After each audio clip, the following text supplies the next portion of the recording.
नमस्कार. आता आपण पाहत आहोत गणेश पुराण क्रीडाखंड अध्याय 101 ते 110. वक्रतुंड महाकाय सूर्यकोटी समप्रभ निर्विघ्नं कुर्मे देव सर्वकारेषु सर्वदा. आता त्या स्तोत्रातला पुढचा भाग बुधाकारात मोदकमचं दुसरं कडवं. नरादिभिकरं ररार्क भास्वरं नमत्सुरारि निर्जरं नताधिकापदुद्धरं सुरेश्वरं संपूर्णेश्वरं गजेश्वरं गणेश्वरं महेश्वरं तमाश्री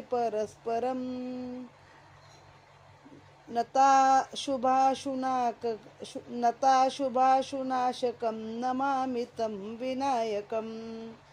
म्हणजे याचा अर्थ काय दिलेला आहे?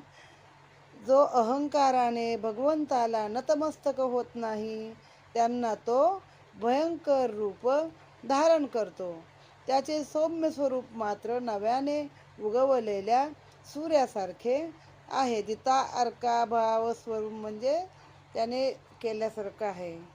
जो सदैव ताजा आणि क्षयरहित आहे, ज्याला देवभक्त आदराने वंदन करतात, जो त्याला शरण येणाऱ्यांना कठीण संकटातून सोडवितो, तो देवांचा देव सुरेश्वर, जो समृद्धीचा देव निधीश्वर, जो गजमुखी आहे गजेश्वर, आणि जो गणांचा देव आहे गणेश्वर, अशा त्या महान अशा महेश्वर सर्वश्रेष्ठ आहे. त्याच्या आश्रयाला मी निरंतर भक्तिभावाने शरण जातो आणि मी त्या विनायकाला नमन करतो. आता हा 101वा अध्याय आहे. गणेशाचे राक्षसांशी युद्ध. गणेश 10 वर्षाचा झाल्यावर त्याच्या दर्शनाला गौतम ऋषी आले व ते शंकराला म्हणाले, देवा, तुला हा पुत्र झाल्यापासून राक्षसांनी एकसारखा उपद्रव मांडला आहे, तरी तुम्ही हे स्थान सोडून दुसरीकडे निवासाला जावे असे वाटते. लोक खूप स्वार्थी असतात. हे रामाला पण सांगितलं होतं. अनेक राक्षसांचा वध केला. चित्रकूट पर्वतावर त्या तिथल्या ऋषींनी सगळ्या सांगितलं, तुम्ही इथं राहिल्यामुळं खूप राक्षस आमच्यावर येत आहे, तर तुम्ही ही जागा सोडा. तसंच इथं आता हे शंकराला सांगितलं. हे ऐकून शंकर पार्वती गणेशाला आणि 7 कोटी गणांना घेऊन मेरू पर्वत सोडून दुसरीकडे राहायला निघाले. तेवढ्यात कमलासूर नावाचा दैत्य 12 कोटी राक्षस, म्हणजे यांचं 7 कोटी तर त्याकडे 12 कोटी सैन्य आहे, 12 कोटी राक्षस बरोबर घेऊन तेथे आला आणि गणेशाबरोबर युद्ध करू लागला. गणेशाने त्याच्या सर्व राक्षस सैन्याचा नाश केला. ते पाहून स्वतः कमलासूर युद्धासाठी पुढे आला. कमलासूर म्हणजे खरं कमलातून जन्माला आला किंवा कमळासारखा कोमल, पण हा राक्षस कसा आहे समजत नाही. आता इथे अध्याय समाप्त झाला. लगेच छोटे छोटे अध्याय आहेत. अध्याय 102 कमलासुराशी युद्ध. ओम गम गणपतये नमः. श्री गणेशाय नमः. एका बाजूने घोड्यावर कमलासूर तर दुसऱ्या बाजूने मोरावर बसलेला मयुरेश्वर. त्यांचे तुंबळ युद्ध सुरू झाले. कोणास कोण आटोपेना. तेव्हा त्या गणेशाने दैत्यावर आपला पाश टाकला. त्यासरशी तो राक्षस बिवळून मूर्छित झाला. नंतर काही वेळाने सावध होऊन त्याने गणेशावर बाणांचा पाऊस पाडण्यास सुरुवात केली. कमलासूर आपणास दाद देत नाही हे जाणून गणेशाने रुद्धी आणि सिद्धी यांचे स्मरण केले. तेव्हा त्या त्याच्या समोर येऊन उभ्या राहिल्या.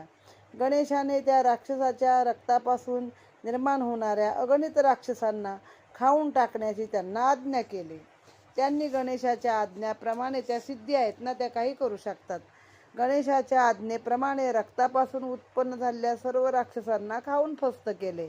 इतक्यात गजाननाने आपला त्रिशूळ उगारून त्या राक्षसावर फेकला. त्याबरोबर कमलासुराच्या देहाचे 2 तुकडे झाले. नंतर विश्वकर्म्याने तेथे एक मंदिर बांधून आजूबाजूने नगर विसवले आणि त्या नगराला मयुरेश्वर असे नाव दिलेले आहे. मयुरेश्वर नगर. इथं मी 2 अध्याय एकत्र वाचले, 102 103. आता मयुरेश्वराची समाप्ती झालेली आहे. ओम गम गणपतये नमः. आता अध्याय 104 आहे. ब्रह्मदेवाचा गर्व नाहीसा केला. ब्रह्मदेव व्यासा श्री गणेशाय नमः. ब्रह्मदेव व्यासांना सांगतात, मी एकदा गणेशाचे दर्शन घेण्यासाठी मयुरेश नगरीला गेलो असता तेथील सृष्टी पाहून माझे महत्त्व कमी होईल असे मला वाटले. म्हणून मी त्या मंदिरासह तेथील सर्व सृष्टी गुप्त केली आणि माझे कृत्य गणेशाने जाणले. त्याने आपल्या मायेने मयुरेश्वर नगरासह सर्व प्रतिसृष्टी निर्माण केली, म्हणजे लगेच दुसरं तसंच्या तसं उभं केलं. तेव्हा माझा गर्व नाहीसा होऊन मी त्याला शरण गेलो आणि पुन्हा मला असा गर्व न व्हावा असा मी त्याला वर मागितला. इथे हा अध्याय समाप्त. ओम गम गणपतये नमः. आता अध्याय 105 आहे. विष्णू आणि गणेश एकच आहेत. श्री गणेशाय नमः. मयुरेश्वरी पुरीतील गोष्ट. एके दिवशी पार्वतीकडे विश्वदेव नावाचा एक अतिथी आला. पार्वतीने त्याचा सत्कार करून त्याला भोजनास बोलाविले. भोजनास बसणार इतक्यात नित्यनेमाप्रमाणे आपण विष्णुतीर्थाचे दर्शन घेतले नाही हे त्याच्या स्मरणात आले. तेव्हा तो तसाच पानावर बसून राहिला. ही त्याची भक्ती पाहून गणेशाने विष्णूचे रूप घेतले. त्याचे दर्शन घेऊन ब्राह्मणाने भोजन केले. भोजन झाल्यावर विश्वदेवाच्या मनातील विष्णू गणेश हा भेदाभेद जाण्यासाठी त्यास एका मुलाची गोष्ट सांगितली. मुलाने मृत्तिकेची गणेश मूर्ती तयार करून त्यास मातीचा आणि दगडाचा नैवेद्य दाखवला आहे. तो दाखवून झाल्यावर हात जोडून ते बालक गणेशाला तो नैवेद्य खाण्यास विनवीत आहे. इतक्यात त्याचा तो भक्तिभाव पाहून ती मृत्तिकेची मूर्ती सजीव झाली व तिच्या समोरील माती दगडाचा खरा लाडू मोदक होऊन त्या सजीव गजाननाने नैवेद्य म्हणून त्या आपल्या हाताने त्याचा तो लाडू सेवन केला. त्यावेळेस तो त्या विश्वदेवास पण कधी गणपती तर कधी विष्णू दिसू लागला आणि बालकाचा भक्तिभाव पाहून विश्वदेवाची द्वैतबुद्धी नष्ट झाली. विष्णू आणि गणेश हे दोन्ही एकच आहेत अशी जी विश्वदेवाची खात्री झाली. आपल्याकडे द्वैत आणि अद्वैत याच्यामध्ये वादविवाद पण घातला जातो. अद्वैत म्हणजे एकच आहे, कुठलाही परमेश्वर एक आहे. आणि द्वैत म्हणजे मग आपण वेगवेगळं मानतो, किंवा अद्वैत म्हणजे मी आणि परमेश्वर एकच आहे, माझ्यात त्याचा अंश आहे. आणि अद्वैत म्हणजे आणि द्वैत म्हणजे परमेश्वर आणि मी वेगळा आहे. तर इथंही एक काय कथा सांगितली की एका लहान मुलानं मोठ्या भक्तिभावाने तो गणपती तयार केला मातीचा. आणि त्याला काय आता आपल्या भातुकले तर खेळात काय असायचं पहिलं, दगडा मातीच्याच चपात्या, दगडाचाच कप, दगडाचाच चहा. तसं त्याने दगडाचे लाडू मोदक केले आणि बाप्पा पुढे ठेवले आणि बाप्पाला प्रार्थना करू लागला. जसं नामदेवाने सांगितलं, आता जर नाही आज हे दूध पिलंस तर डोकं आपटून प्राण देईन, तसं झालं. आणि मग तो गणपती सजीव झाला. त्या दगडाचे लाडू मोदक खरे झाले आणि गणपतीने तिथे खाल्लं. म्हणजे काय, त्या मुलाची ती भक्ती पाहून द्वैत भाव आणि अद्वैत भाव ज्या वैश्वदेव नावाच्या ब्राह्मणाच्या मनात होता तो भाव आता नष्ट झाला आहे. शेवटी सगळे देव एकच ब्रह्म ह्या रूपापासून, एका शक्तीपासूनच बनलेले आहेत. इथे अध्याय समाप्त. ओम गम गणपतये नमः. पुढचा अध्याय 106 आहे. गणेश हे नाव कसे पडले. श्री गणेशाय नमः. एके दिवशी शंकर विश्रांती घेत असता गणेशाने त्याच्या मस्तकावरील चंद्र हळूच काढला. तो घेऊन तो गणेश खेळायला निघाला. इतक्यात मंगल नावाचा एक दैत्य डुकराचे रूप घेऊन आला आणि गणेशाने त्याचा एक ओठ आणि दात धरून त्यास मध्ये चिरून त्याच्या 2 चिरफाळ्या केल्या. इकडे शंकर जागे झाल्यावर त्यांच्या मस्तकावर चंद्र नाही. तेव्हा त्यांनी गणांना चंद्र कोठे आहे म्हणून विचारले. तर गणेशाने चंद्र खेळावयास नेला असे त्यांनी सांगितले. शंकराने गणेशास घेऊन येण्याची गणांना आज्ञा केली. पण ते गण गजाननास आणायला गेले तर तो गणांना समोर पाहून तेथेच गुप्त झाला. तो इकडे तिकडे त्याचा शोध घेऊ लागले. तो तेथून थोड्या दूर अंतरावर परत त्यांना दिसला. परत तेथवर जाऊन त्याला धरावयास गेले की तो पुन्हा दूर दूर पळून जाई. हे गण त्याच्या पाठी पळू लागले. अखेर एकदाचे त्यांनी गणेशाला पकडले, पण तो इतका जड झाला की सर्वांना मिळून देखील तो उचलेना. ते तेथेच धापा टाकू लागले. तेव्हा या सर्वांचा गर्व नाहीसा झाला. ते त्याकडे पाहू लागले तर भगवान शंकर गणेशाच्या पायाशी बसले आहेत. चंद्र त्याच्या मस्तकावर विराजत आहे. हे पाहून त्या गणांना आश्चर्य वाटले आणि हे ऐकून शंकराने डोक्यात हात लावून पाहिले तर चंद्र जागेवरच होता. त्या दिवसापासून शिवगण हे गजाननाच्या आज्ञेत वागू लागले, म्हणून त्याचे नाव गणेश म्हणजे सर्व गणांचा स्वामी, गणांचा ईश, देव म्हणून त्याचे नाव गणेश असे पडलेले आहे. इथे अध्याय समाप्त. ओम गम गणपतये नमः. त्यानंतर अध्याय 107 आहे, इंद्राचा गर्व नाहीसा केला. ओम श्री गणेशाय नमः. गणेशाला 14 वेळ लागले असता गौतमादी ऋषी शंकराच्या दर्शनास आले. तेव्हा पार्वतीने त्यांना राक्षसांचा उपद्रव नाहीसा कसा करावा हा प्रश्न केला. पार्वतीचा हा प्रश्न ऐकून ऋषींनी तिला इंद्रयाग करण्यास सांगितले. त्याप्रमाणे तिने यागाची सर्व तयारी पूर्ण करून ऋषींकडून इंद्रयागास प्रारंभ केला. तो समारंभ पाहण्यास गजानन तेथे आला असता कल आणि विकल या नावाचे 2 दैत्य रेड्यांचे रूप घेऊन गणेशाच्या अंगावरती धावून आले. तेव्हा गणेशाने त्याचे पाय धरले आणि गरागरा फिरून त्याला जमिनीवर आपटलं. कधी सापाच्या रूपात, कधी पक्ष्याच्या रूपात, कधी रेड्याच्या रूपात, कधी डुकराच्या रूपात, पण ते येतच आहेत. मग गणेशाने आपटल्यावरती ते गेले मरून. मग गणेश यज्ञ मंडपात शिरला आणि बोकडाची आहुती पाहून म्हणाला, बोकडाची कितीही पूजा केली तरी तो काय कामधेनूप्रमाणे फळ देणार आहे का? असे म्हणून आहुतीसाठी तयार केलेले पायसादी सर्व जिन्नस गणेशाने खाऊन टाकले. म्हणजे काय, ते खीर, पायस म्हणजे खीर आहे, ती खाऊन टाकली त्यानं. म्हटलं कशाला ह्याला बळी देत आहे, ह्या काय गाईसारखं फळ मिळणार आहे का ह्याच्याकडनं, द्या ह्याला सोडून. आणि त्यानं खीरबीर खाऊन टाकले. आपल्या यज्ञाचा गणेशाने भंग केला हे पाहून इंद्राने मयुरेश्वरपुरीतील सर्व अग्नी नाहीसा करण्याची आज्ञा देवांना केली.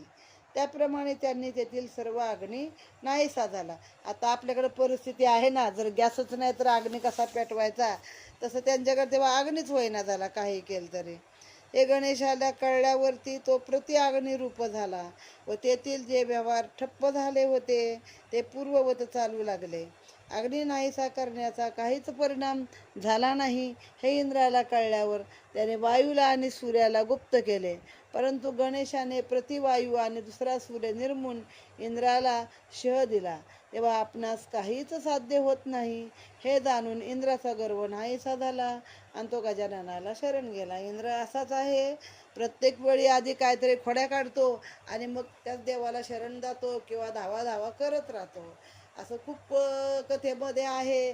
आणि अगदी हरिविजयमधील कथा आहे बघा, ते सत्यभामेला घेऊन हे युद्धाला जातात श्रीकृष्ण आणि ते सोडवतात त्या आदितीची कवच कुंडल, त्या राक्षसाला मारतात, नरकासुराला मारतात ते. आणि मग इंद्र त्यांना बोलवतो, त्यांची पूजा बिजा करतो, सगळं देतो. आणि परत निघताना ते पारिजाताचं झाड उपटून घेतलं भामेसाठी की झालं. अर्जुन इंद्र गेला युद्धाला आणि मग काय वाटेल ते बोलायचं, तू चोरटाचं आहे, तू गावड्याचा, तू असा, तू तसा. आणि मग हरवलं की लगेच शरण जायचं. असा हा देवांचा राजा इंद्र. पण हा इंद्र एकच नसतो बरं. वर्षानुवर्ष तपश्चर्या केल्यावर काही 1000 वर्षांचं इंद्रपद मिळतं. आपल्या कशा मंत्र्यांच्या खुर्च्यासारख्या बदलत राहतात मुख्यमंत्र्याच्या, तसं हे इंद्राचं आसन देखील पुन्हा पुन्हा बदलत राहिलेलं आहे. इथे अध्याय समाप्त. ओम गम गणपतये नमः. पुढे अध्याय 108 आहे, यमाचा पराभव केला. श्री गणेशाय नमः. गणेशाला 15वे वर्ष लागल्यावर एके दिवशी तो आपल्या सोबत्यांबरोबर कमंडलू नदीवर स्नानास गेला असता एक राक्षस वाघाच्या रूपाने तेथे आला. तेव्हा मुले वाघाला पाहून भिवून पळाले. पण गणेशाने मुळीच न भीता त्या वाघास ठार केले. इकडे मुले पळता पळता दमल्याने एका झाडाखाली दक्षिणेकडे पाय करून झोपली.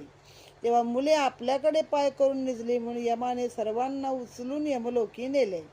हे अंतर्ज्ञानाने गणेशाने जाणून तो यमलोकी गेला. तेथे जाऊन त्याने एकदम यमाच्याच खांद्यावर उडी घेतली व त्याचा हा पराक्रम पाहून यम त्याला शरण आला आणि गणेशाच्या बालमित्रांना परत पाठविले. आता आपल्या शास्त्रात सांगितलेलंच आहे बघा की दक्षिणेकडं पाय करून झोपू नये.